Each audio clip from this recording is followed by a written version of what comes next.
நண்பர்களுக்கு வணக்கம். மீண்டும் ஒரு நீண்ட இடைவேளைக்கு பிறகு உங்கள சந்திப்பதுல மகிழ்ச்சி. என்னடா காணொளி வாயிலாக வராம, வெறும் வார்த்தையின் வாயிலாக வரானே அப்படின்னு நினைக்கலாம். ஒரு சில டெக்னிக்கல் இஷ்யூஸ் காரணமாக இனி தொடர்ந்து இந்த மாதிரியான ஆடியோ வடிவிலான ஒரு போட்காஸ்ட் மாதிரியான அரசியல பேசலாம் அப்படிங்கிற ஒரு முடிவுக்கு வந்திருக்கோம்.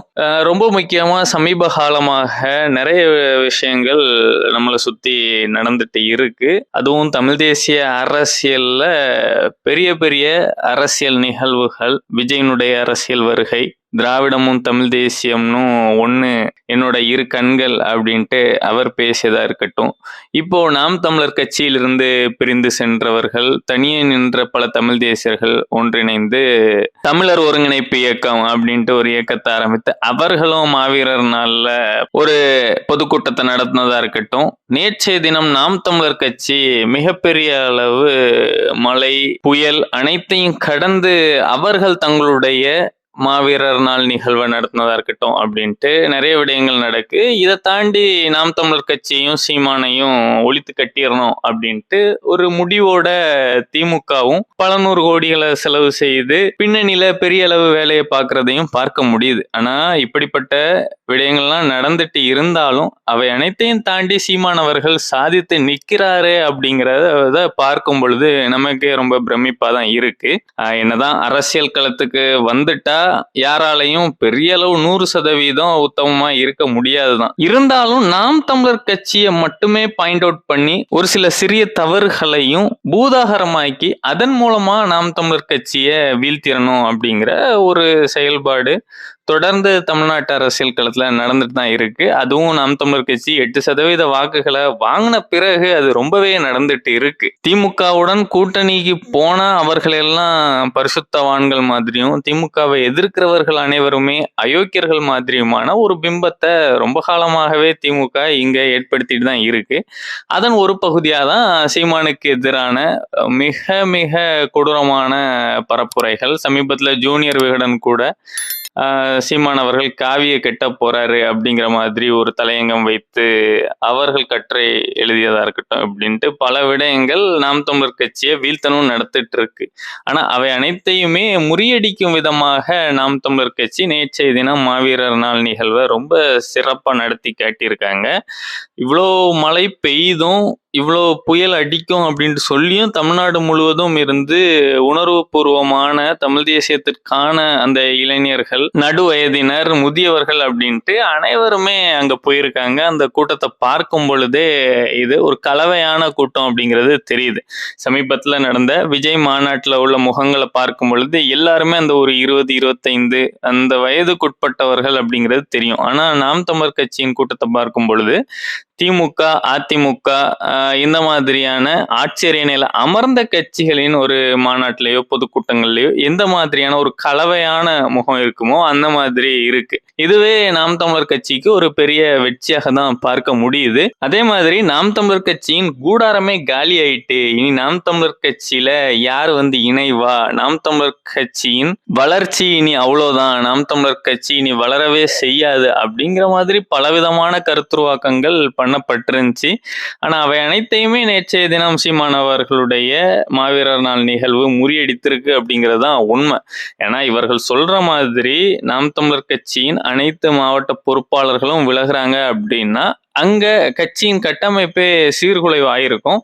அங்கிருந்து மக்களோ இல்ல நாம் தமிழர் கட்சியின் தம்பிகளோ பெரிய அளவு ஒருங்கிணைந்து இந்த மாநாட்டுக்கு வந்திருக்க முடியாது. ஆனா அவை அனைத்தையும் முறியடித்து நாம் தமிழர் கட்சி கட்டமைப்பால கட்டப்பட்டது இல்ல, உணர்வால கட்டப்பட்டது அப்படிங்கிறத நிரூபிக்கும் வகையில தமிழ்நாடு முழுவதும் இருந்து இளைஞர்கள் தன்னெழுச்சியாக வந்திருக்காங்க. இதுலயும் ஒரு விடயம் ரொம்ப முக்கியமா கவனிக்கத்தக்கது என்னன்னா, நம்மிடம் ஒரு நாம் தமிழர் தம்பி சொன்னது, மதுராந்தகத்துக்கு பெரிய அளவு பேருந்து வசதி நேற்றைய தினம் இல்ல, இயல்பா இருக்கிறத விட ரொம்ப குறைவான ஃப்ரீக்வன்சில தான் பேருந்து வசதி இருந்துச்சு. ஸோ நாம் தமிழர் கட்சிக்கு வரக்கூடிய கூட்டத்தை தடுக்கணும் அப்படிங்கிறதுக்காகவே அரசு இந்த மாதிரி திட்டமிட்டு செயல்பட்டுச்சா அப்படிங்கிற ஒரு கேள்வியையும் அவர் நம்மிடம் வைத்தாரு. ஸோ இந்த மாதிரி பல நெருக்கடிகள் இருந்தாலும் தன்னெழுச்சியா, அதுவும் நேற்றைய நாள் ஞாயிற்றுக்கிழமையோ இல்ல சனிக்கிழமையோ கிடையாது. இது ஒரு வேலை நாள், அதுவும் செவ்வாய்க்கிழமை வாரத்தின் தொடக்க நாளாக இருக்கக்கூடிய நாள்லயே இந்த அளவுக்கு மக்களும் நாம் தமிழர் தம்பிகளும் தன்னெழுச்சியாக வந்தது அப்படிங்கிறது சீமான் அவர்களுடைய அந்த கிரேஸ் அப்படிங்கிறது குறையவே இல்லை அப்படிங்கிறத காட்டுது. அதே மாதிரி நாம் தமிழர் கட்சி கருத்தியல் ரீதியாக கட்டப்பட்ட ஒரு கட்சி அப்படிங்கிறதுனால இவர்கள் சீமான வீழ்த்தியெல்லாம் நினைத்து தொடுக்கக்கூடிய அவதூறுகளால தமிழ் தேசிய அரசியலை சிதைக்க முடியாது. இன்னொரு புறம் தமிழ் தேசிய அரசியல் இங்க பெரிய அளவு வளர்ச்சி பெற்றதற்கு காரணம் சீமான். அப்போ தமிழ் தேசியமும் சரி சீமானும் சரி ஒரு நாணயத்தின் இரண்டு பக்கங்களா தான் இருக்காங்க. ஸோ ஒருத்தரை வீழ்த்திடலாம் நினைத்து இவர்கள் எடுக்கக்கூடிய ஆயுதங்கள் அப்படிங்கிறது அனைத்துமே முளைமலிங்கி தான் போகுமே தவிர அது சீமானையோ இல்லை தமிழ் தேசியத்தையோ வீழ்த்த முடியாது. ஏன்னா ஒரு கருத்தியல் எழுந்து ஆட்சி அரியணையில அமர்ந்து அதன் பிறகுதான் அவர்கள் ஒரு உச்சத்தை அடைஞ்சு வீழ முடியுமே தவிர ஆட்சி அரியணைக்கே வராம எந்த ஒரு கருத்தியலையும் எப்பவுமே வீழ்த்த முடியாது. உலக வரலாறும் சரி இந்திய வரலாறும் சரி தேர்தல் வரலாறுகளும் நமக்கு அதை தான் சொல்லி காட்டிட்டு இருக்கு. நிச்சயமாக தமிழ் தேசியம் அப்படிங்கிறது ஒரு நாள் ஆட்சியை பிடிக்கும் அப்படிங்கிறதுல மாற்று கருத்தே இல்லை. ஆனா அதற்கு இன்னும் எவ்வளவு நாட்கள் தேவைப்படும் அப்படிங்கிறதுல அதை தாமதப்படுத்துறதுக்கான வேலையை திராவிடமும் பிற புற காரணிகளும் இங்க செய்துட்டு இருக்காங்க. ஆனா அவை அனைத்தையுமே முறியடித்து எந்த ஒரு பேக்லாகும் இல்லை, எந்த ஒரு பின்னடைவும் எங்களுக்கு இல்லை அப்படிங்கிறத நாம் தமிழர் கட்சி ரொம்ப தெளிவாக தங்களுடைய மாவீரர் நாள் நிகழ்வை மிக பிரம்மாண்டமாக நடத்தி காட்டி மக்களுக்கு உணர்த்தியிருக்காங்க. இனி வரக்கூடிய நாட்கள்லையும் இந்த மாவீரர் நாளுக்கு வந்த பல நாம் தமிழர் கட்சியின் தம்பிகளா இருக்கட்டும், இல்ல நாம் தமிழர் கட்சி சாராத ஆனா நாம் தமிழர் கட்சி ஆதரிக்கக்கூடிய தமிழ் தேசியர்களா இருக்கட்டும், நிச்சயமாகவே சீமான் அவர்களுடைய பேச்சை கேட்டு ஒரு உணர்வு பெருக்கின் மூலமாக அவர்களுடைய பகுதிகளில் தன்னெழுச்சியாக கட்சியை கட்டமைப்பாங்க அப்படின்ட்டும் எதிர்பார்க்கப்படுது. ஸோ இவை அனைத்தையுமே ஓவராலா பார்க்கும் பொழுது நாம் தமிழர் கட்சியின் வளர்ச்சியை திமுகவும் சரி இல்ல ஒன்றியத்துல ஆளுகின்ற பாஜகவுமே சரி எவ்வளோ 1000 கோடிகளை கொட்டி தடுக்கணும்னு நினைத்தாலும் கருத்தியலால கட்டியமைக்கப்பட்டிருக்கக்கூடிய இந்த கட்டுமானத்தை அவர்களால உடைக்க முடியாது அப்படிங்கிறது தான் நேற்றைய தினம் மாவீரர் நாள்ல கூடிய கூட்டம் நமக்கு உணர்த்துது. இனி வரக்கூடிய நாட்களும் இது அதிகரிக்க தான் செய்யுமே தவிர நிச்சயமாக இவர்கள் பண்ணக்கூடிய அவதூறுகளினாலேயோ இல்ல சீமானுக்கு எதிரான பரப்புரைகளினாலேயோ தடுக்க முடியாது அப்படிங்கிறது தான் 100% உண்மையா இருக்கு.